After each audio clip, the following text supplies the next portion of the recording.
आउटोलाइसिस का मतलब lysozyme enzyme के द्वारा होना, जिसका एग्जांपल है कैटेप्सिन्स और सम प्रोटीएसेस। पुट्रिफिकेशन में बैक्टीरियल एक्शन के कारण होगा। और फिक्सेशन जो होता है वो 6 से 8 pH के बीच में होता है, जिसमें सेमी फ्लूइड से सेमी सॉलिड में कन्वर्ट होता है। हाइपोटोनिक में स्वेल होता है, हाइपरटोनिक में श्रिंक होता है। पेनिट्रेट की जो थिकनेस होती है टिश्यू की वो 1 से 4 mm थिकनेस होती है फिक्सिंग के time. Prolong fixing hard, shrink और एंटीजन को अफेक्ट करती है। Some important temperature cold plate का -5 से +5, paraffin melting point 54, soft wax melting point 45, hard wax melting point 60 degree Celsius. Paraffin oven, hot plate और टिश्यू फ्लोटिंग बाथ, तीनों का paraffin oven, hot plate और tissue floating bath का 50 degree Celsius. Paraffin bath का 55 से 60 degree Celsius. Vacuum embedded oven 56 से 58 degree Celsius. और room temperature को रूटीनली टिश्यू को रूम टेम्परेचर पर रखेंगे और इलेक्ट्रॉन माइक्रोस्कोप में 0 से 4 डिग्री सेल्सियस पे। Disposable knife coated with PTFE polytetrafluoroethylene. Automated tissue processor में जो रूटीन प्रोसेस होती है वो 16 घंटे में हो जाती है। सॉल्यूशन को हमको वीक में 2 बार चेंज करना होता है। क्रायोस्टेट जो होता है ये रोटरी टाइप का होता है, क्विक फ्रीज करता है और गुड क्वालिटी सेक्शंस देता है। इसका जो टेम्परेचर होता है वो अप टू -35 डिग्री सेंटीग्रेड होता है। किसका? क्रायोस्टेट का। इसकी नाइफ और चैम्बर जो होते हैं उसके लिए जो टेम्परेचर होता है वो -20 से -25 डिग्री तक होता है। ऑटोमेटेड स्टेरिलाइजेशन और डीफॉर्स्ट फैसिलिटी भी प्रेजेंट होती है क्रायोस्टेट में।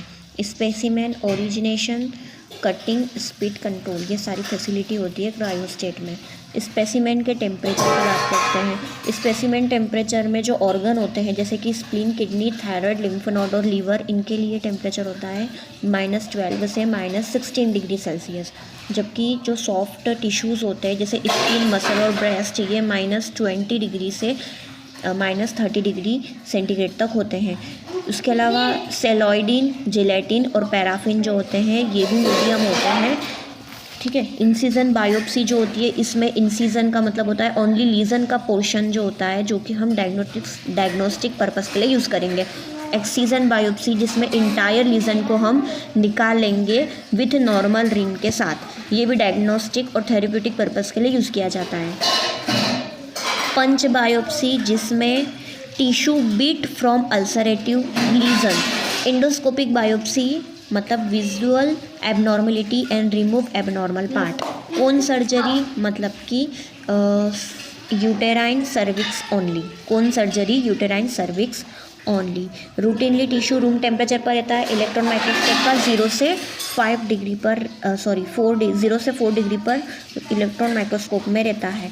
सबमिट करना पड़ता है इंटायर टिश्यू को इन WFS मतलब whole for section and RS मतलब कि रिप्रेजेंटेटिव सेक्शन। पैराफिन बाथ का जो टेम्परेचर होता है वो 55 से 60 होता है। Paraplast is mix of highly purified paraffin wax in a form of pellets. Different substances can aid to paraffin wax to modify paraffin melting point consistency and increases efficiency. In case hot weather, combination of wax and add resin, beeswax, berry wax, microcrystalline wax and resin. Amino acid urea जो कि secondary condition हो सकता है। मेलिनिन जो कि skin, hair और choroid of आई में पाया जाता है, जो कि टायरोसिन से बनता है। ये नॉर्मल यूरिन में नहीं पाया जाता, पर मेटास्टेटिक मैलिग्नेंट माइलिनोमा में ये मेलिनिन एक्सक्रीट होता है और इसका प्रिकर्सर मेलिनोजन भी एक्सक्रीट होता है। जो मेलिनोजन होता है वो ऑक्सीजन की प्रेजेंस में मेलिनिन बन जाता है, जो कि यूरिन में स्टैंड करने के बाद ब्राउन और ब्लैक कलर बनाता है। SST tube, serum separator tube, marble tube, gold tube, tiger tube जिसमें क्लॉट एक्टिवेटर जेल प्रेजेंट होता है, ये सब सेम टर्म्स होती है। क्रायोस्टेट जो कि इंट्राऑपरेटिव डायग्नोसिस के लिए यूज़ किया जाता है। विंट्रॉप ट्यूब जिसकी 3 mm डायमीटर होता है। वेस्टेटिन जिसका 2.5 डायमीटर होता है।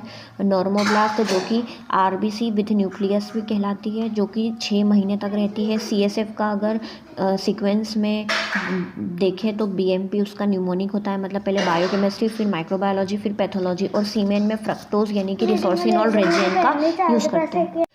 सीमेन फ्रक्टोज जो कि रिसोर्सिनॉल रिएजेंट का यूज़ करता है, जो कि सोडियम जो कि एब्जॉर्ब होता है, पोटेशियम जो कि सिक्रीट होता है distal portion of the kidney, reabsorption of water by ADH at distal part, parathyroid hormone, calcium reabsorb and sodium absorb होता है, पोटेशियम सिक्रीट होता है डिस्टिल पोर्शन में, वाटर एब्जॉर्ब होता है एडीएच के कारण डिस्टिल पोर्शन में, पैराथायरॉयड हार्मोन कैल्शियम को रीअब्जॉर्ब करता है और एलिमिनेट करता है इनऑर्गेनिक फास्फोरस को।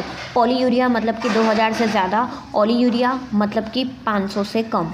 पॉलीयूरिया जो कि बोथ डायबिटीज़, नर्वसनेस और एंजाइटी को दिखाई देता है, जबकि ऑलीयूरिया शॉक और एक्यूट नेफ्राइटिस को दिखाई देता है। रीनल फेल हो जाती है एनयूरिया में, मतलब less than 100, solid 30 to 70 gram पर litre, water 95%।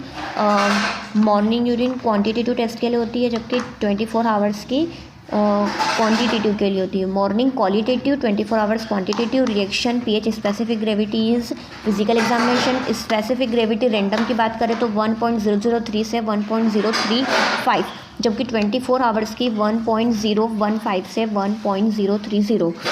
Specific gravity hyper आइजो and हाइपोस्डेनिज्मिया। Specific gravity urinometer, refractometer और स्ट्रिप मेथड से करते हैं, जबकि यूरिनोमीटर में 3/4 कंटेनर भरना पड़ता है और रिफ्रैक्टोमीटर और स्ट्रिप मेथड में 1 ड्रॉप का यूज़ करते हैं। लिथमस ब्लू में रेड से एसिडिक होता है, रिथमस ब्लू में रेड से एसिडिक होता है और नो कलर तो alkaline. Albumin can cause increase specific gravity 0.003 पर 100 ml due to each gram of albumin. Non pathological condition hyperglycaemia, pregnancy, stress, anxiety and elementary. Glucose confirmatory test by glucose oxidase heuristic, Hb breakdown in spleen, liver, bone marrow. Bilirubin normal, absent in urine. About 10 to 15% urobilinogen reabsorbed in blood then return in liver. Urobilinogen 1 to 4 milligram per day. Fasting urine may contain urobilinogen, and urine potassium to creatinine ratio is less than 1.5.